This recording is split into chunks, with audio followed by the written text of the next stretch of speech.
But you can call all these different people, and no one, and I mean no one, will help you.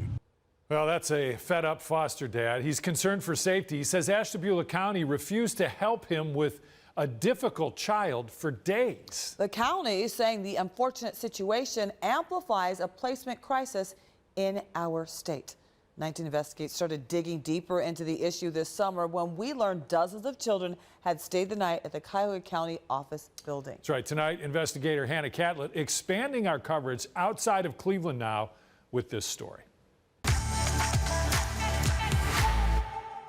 Joseph Hayes is an Army veteran. He served our country overseas through multiple deployments. After years of working through PTSD and anger management courses, he was ready to serve his community in a new way. I don't like to see a child without a home. You had to go through a process to show them that you were capable of fostering kids. Yeah, I had to see mental health, the heart doctor, and my personal doctor, and they had to write a letter to Ashtabula County and let them know that I was able to do this. Last month, he says a child nearly brought him to his wit's end. It was affecting me mentally and exhausting me. Hayes says he came to realize he too just couldn't handle the child's vulgar actions in public and screaming at home. He called the county and told them he needed the child removed. A call he says was not taken seriously until the next week. If you and Channel 19 wouldn't have got involved, I would have still had that kid. The Ashtabula County Children's Services Board Executive Director tells us what happened to Mr. Hayes is standard. In an email, she said foster parents have to give the county 30 days to find a new home for the child.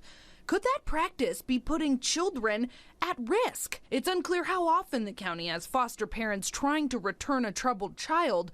But what if something happened to a child after the foster parent had notified the county of their struggle? The director says in this case, the child's behaviors weren't that concerning to the office because many children have behaviors that are a result of their trauma histories. She said, quote, once Mr. Hayes made comments about his mental health, we found a respite home for the child. There's a lot of children out there that have no homes that no one wants. If a treatment facility, if they're not taking them, and a foster parent don't want that disruptive behavior in their home, where do they go? After nearly a decade of fostering, Hayes is no longer willing to do it. I signed the paper and said I don't want to do it no more. Moving the needle in the opposite direction of where it needs to go when it comes to placement options. Hayes knows that. It upsets him. And he's hoping Child and Family Services figures out how not to lose more parents. You need your foster parents. And if the foster parent cannot have that child removed,